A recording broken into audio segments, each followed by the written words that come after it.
धनो सायक हस्ताब्जी ददति धनान्त विनसा शीतां सुतुल्य प्रभां गौरी देह समुद्धवां त्रिजगतां आधारभूता पूर्वा मात्र सरस्वती मनुभजे शुम्भादिदेत्यार्दिने। गरुडुवाच धर्मात्मा सुकृति भुक्ता जायते विमले कुले अतस्तं समुत्पत्ति जननी जठरे वद यथा विचारं कुरुते देहस्मिन् सुकृति जन तथाहं श्रोत्रमिच्छामि मोक्षोपायं सनातन। गरुड़ जी भगवान से पूछते हैं कि महाराज अब धर्मात्मा सुकृति मुक्ता जायते विमले कुले, आपने कहा कि पापी मनुष्य गर्भ में आता है, नाना प्रकार के कष्टों को गर्भ में ही भोगने लग जाता है। जन्म दुखम जरा दुखम पुनः पुनः अंत काले च महा दुखम तस्मात् मनुष्य जागृत है। ये दुखालय है, मृत्यु लोग जो है दुखालय है, यहाँ आते ही दुखों में गिर जाता है। लेकिन पुण्यात्मा मनुष्य भी तो धर्म की गति को छोड़ करके जब निर्मल कुल में जन्म लेकर के पृथ्वी पे आते हैं तो वे माता पिता के पेट में उनकी उत्पत्ति किस प्रकार होती है और वे किस प्रकार का अनुभव करते हैं, और जो धर्मात्मा मनुष्य है वे आकर के चिदानंद परमात्मा का ध्यान किस प्रकार करते हैं उसके बारे में कहिए। तब भगवान कहते हैं, श्री भगवान उवाच साधु प्रश्नं दयादार्शं परमं योग्यं वदामिति यस्य विज्ञानमात्रेण सर्वज्ञतं प्रजायते वक्ष्यामि च श्रीदर्शं स्वरूपं पारमार्थिकं ब्रह्मांड गुण संपन्नम योगिनम धर्मतस्पदम। भगवान कहते हैं कि पक्षीराज गरुड़ तुमने अति उत्तम बात पूछी है, जिसे जानकर के मनुष्य सर्वज्ञ हो जाता है उसे कहता हूँ। वक्ष्यामि च शरीरशम स्वरूपम पारमार्थिकम ब्रह्मांड गुण संपन्नम योगिनम धर्मतस्पदम। जो शारीरिक शरीर के पारमार्थिक स्वरूप को कहता हूँ और व्यावहारिक शरीर के बारे में कहता हूँ, जो गुण पिंड में है वही ब्रह्मांड में है। चिदानंद परमात्मा का ध्यान योगी जन किस प्रकार ध्यान करते हैं, वो धर्मात्मा मनुष्य उसके बारे में कहता हूँ। जैसे शुद्ध श्रीमान के घर में जन्म लेते हैं उनके माता पिता के नियम इस प्रकार है कि रजस्वला स्त्री जब प्रथमा अग्नि चांडालनी से द्वितीय ब्रह्मघातिनी तृतीय रजकी होता नरकागत है मात्र है। पहले दिन स्त्री चांडालनी, दूसरे दिन ब्रह्म राक्षसनी और तीसरे दिन ब्रह्मघातिनी का स्वरूप माना गया है। इन 7 दिनों के अंदर अगर कोई गर्भ में बालक आ जाता है तो वह अल्पायु रोगी और पापी होता है। इन 7 दिनों को छोड़ करके गर्भ की 16 रात्रियां सामान्य रूप से कही गई है, जिसमें युग्म रात्रि में पुत्र का जन्म होता है, अयुग्म रात्रि में कन्या का जन्म होता है और 16वीं रात्रि धर्मात्मा पुत्र को जन्म देने वाली रात्रि मानी गई है। ये रात्रि प्राकृतिक जीवों को बड़ी दुर्लभ है, क्योंकि पुण्य कर्मों से ये रात्रि की प्राप्ति होती है। 7 दिन छोड़ करके सामान्य रूप से 16 रात्रियां गर्भ की कही गई है, जिसमें धर्मात्मा पुत्र जन्म लेते हैं। जब कहते हैं कि स्त्रियों को, स्त्रियां माता और बहनें प्रथम गुरु की उपाधि दी गई है माता को। माता जो है प्रथम गुरु है। क्यों है? क्योंकि जैसा आचार विचार माता गर्भवती स्त्रियां करती है वैसे के वैसे ही संस्कार गर्भ में उस बालक में आ जाते हैं।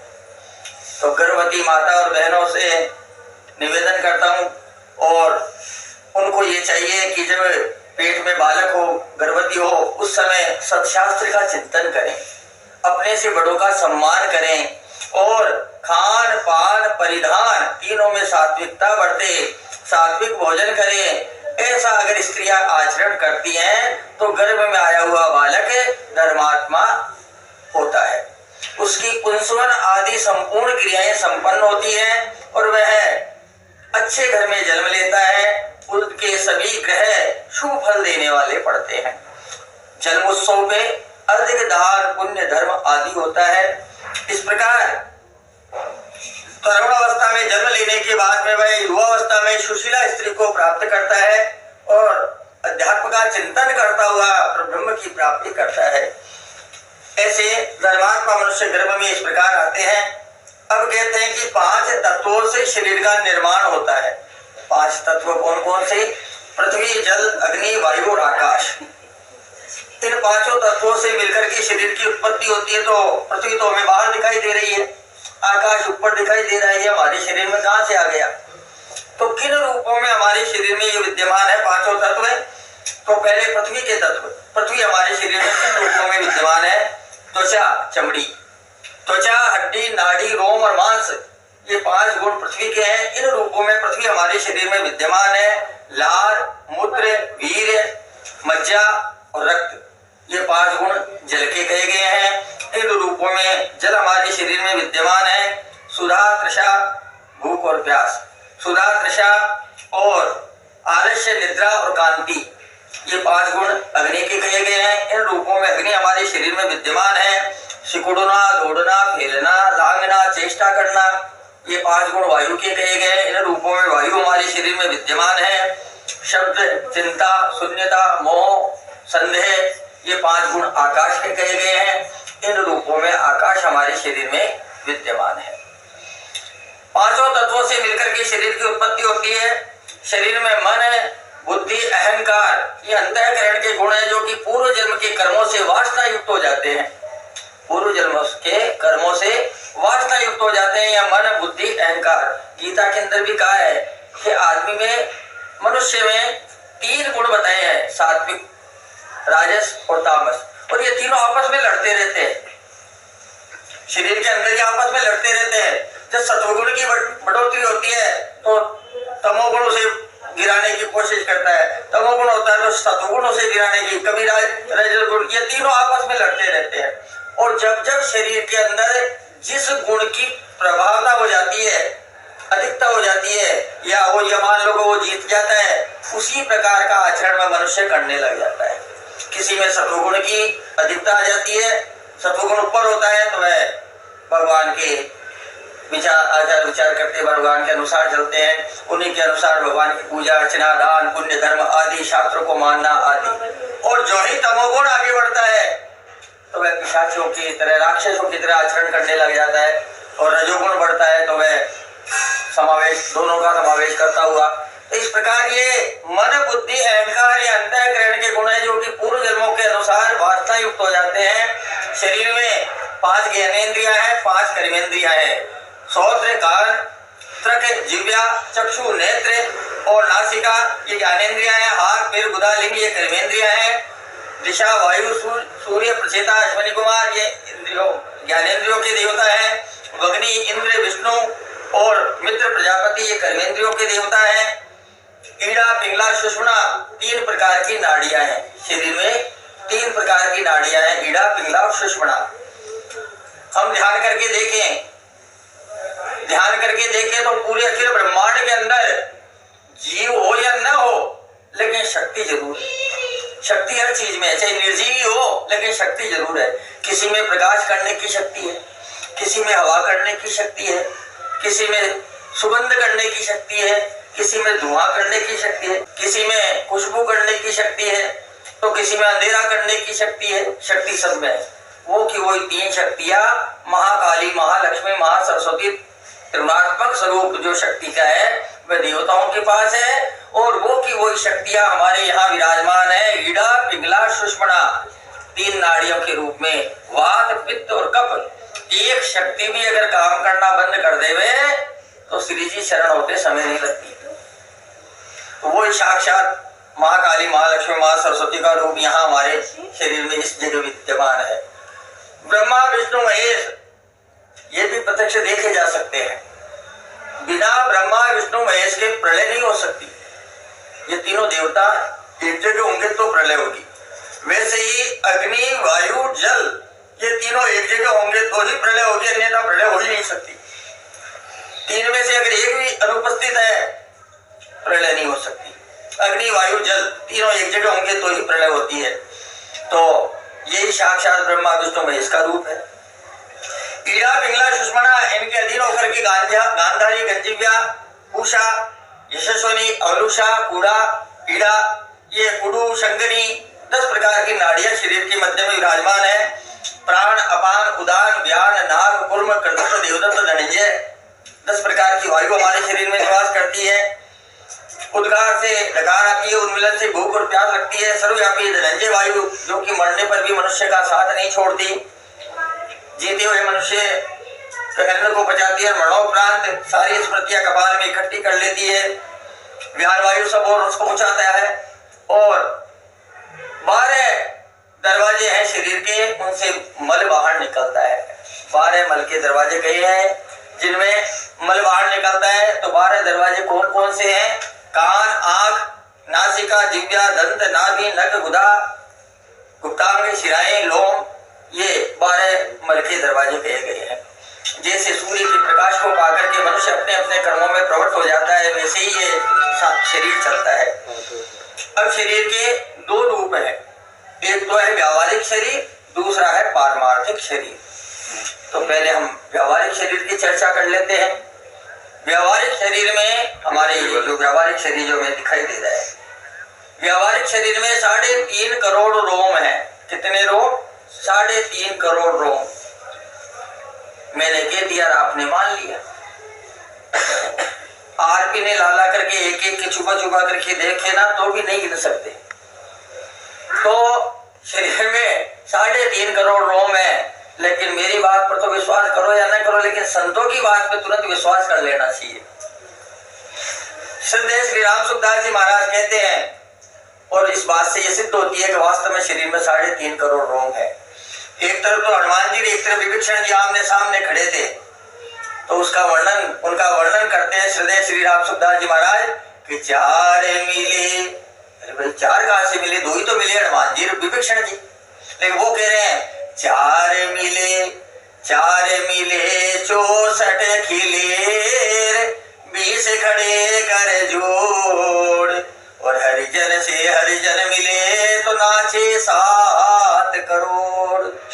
4 मिले, 2 आंखें, 4 मिले 64 खिले 32 और 20 खड़े कर जोड़ 10 और हरिजन से हरिजन मिले तो नाचे 7 करोड़। वास्तव में संतों की बात का विश्वास कर लेना चाहिए। शरीर में 3.5 करोड़ रोम होते हैं, 7 लाख सिर के बाल है, 20 नख कहे गए हैं, 32 दांत है। शरीर में 1000 पल मांस का है, 100 पल रक्त है, 70 पल त्वचा है, 12 पल मज्जा है और शरीर में 30 पल महारक्त है, 1 कुड़व शुक्र है तो 2 कुड़व शोणित माना गया है। 360 हड्डियां हैं, मोटी पतली करोड़ों नाड़ियां हैं, जिसमें पित्त 50 पल है, 25 पल कफ है और सदा उत्पन्न होने वाले मलमूत्र का कोई प्रमाण नहीं। ये मनुष्य का व्यावहारिक शरीर हम आमने सामने देख रहे हैं। वो दूसरा है पारमार्थिक शरीर। योगी जन पद्मासन लगा करके ऐसा चिंतन करते हैं, आखिर ब्रह्मांड के अंदर अपने इष्ट देवता का चिंतन करते हैं और चिंतन करते करते करते करते एक शरीर का रूप का ध्यान करते करते करते योग के द्वारा उस शरीर को अपने शरीर में उतार लेते हैं। उस समय वह कहते हैं अहम ब्रह्मोस्मि, मैं ही ब्रह्म हूँ, हम सोहम सोहम सोहम, ऐसा वह अनुभव करने लग जाते हैं। तो जिस शरीर का वे ध्यान करते हैं वो विराट भगवान का स्वरूप है। विराट भगवान के शरीर में 14 लोकों से गिरा हुआ भगवान का शरीर है। 7 द्वीप, 7 पर्वत, 7 समुद्र, नवग्रह मंडल, नक्षत्र मंडल, ये सब भगवान के शरीर के अंग है। तो 14 लोकों से गिरा हुआ भगवान का शरीर है, जिसमें निश्चयी 6 चक्र चलते हैं। योगियों के धारण का आस्वाद है, योगी जन इसी का ध्यान करते हैं। पैरों में तलवे में तल्लोक है, उसके ऊपर वितल्लोक, जानों में सुतल्लोक है, जांघों में महातल, शक्ति में मूल में तलातल और गुह्य प्रदेश में रसातल, भगवान के कमर के अंदर पाताल लोक है। ये 7 लोक नीचे के कहे गए हैं और 7 लोक अब ऊपर के नाभि के अंदर भूहर लोक, उसके ऊपर भूहर लोक है और हृदय में स्वर्गलोक, कंठ में महालोक। ये जो मृत्यु लोक हमें दिखाई दे रहा है ये भगवान के मुखारविंद में, मुख के अंदर मृत्यु लोक है और ललाट में तपलोक है और ब्रह्मरंध्र में सत्य लोक है। 7 लोक ऊपर के कहे गए हैं। इस प्रकार 14 लोकों से घिरा हुआ भगवान का पारमार्थिक शरीर है। त्रिकोण में मेरु पर्वत है, अंधकोण में मंदराचल पर्वत है और दक्षिण में कैलाश पर्वत है, वायव्य में हिमालय पर्वत है, पूर्व रेखा में निषद नाम का पर्वत है, दाहिनी ओर गंधमादन, वाम रेखा में अरुणाचल पर्वत है, भी भगवान के शरीर की अंग है। अस्थि में जम्बूदीप है, मज्जा में शोकदीप है, और कुछ मांस में कुशदीप, शिराओं में कौंचदीप, शालमली दीप त्वचा में, और अस्थि में जम्बूदीप, मज्जा में शाकदीप है, मांस में कुशदीप है, और भगवान के नखों में गोमेद गोदीप है, पुष्कर दीप है। इस प्रकार सातों दीप भी भगवान के शरीर में ही विद्यमान है। कंठ में सुंदर जल की लवंगिका का स्थान है, मज्जा में घृत का सागर है। भगवान का एक नेत्र सूर्य है तो दूसरा नेत्र चंद्रमा है। एक नेत्र सूर्य है भगवान का, दूसरा नेत्र चंद्रमा है। दोनों नेत्रों के बीच में मंगल ग्रह का स्थान है। हृदय में बुध है, नाभि में बृहस्पति है, शुक्र में है, भुजाओं में राहु है, वायु के स्थान पे केतु है, भगवान के मुखारविंद में शनि है। नवग्रह मंडल भी भगवान के शरीर में ही विद्यमान है। तो जब नवग्रह मंडल भगवान के शरीर में विद्यमान है तो एक ही साधे सब सदे सब साधे सब जाए, क्यों नहीं भाई भगवान का भजन करने में। जब बीमारियां होती है तो वह डॉक्टरों के पास जाता है। डॉक्टर कहते हैं ला भाई तेरा एक्सरा दिखा। उसका एक्सरा ऐसे देखते हैं, देख करके और दवाइयां लिख देते हैं।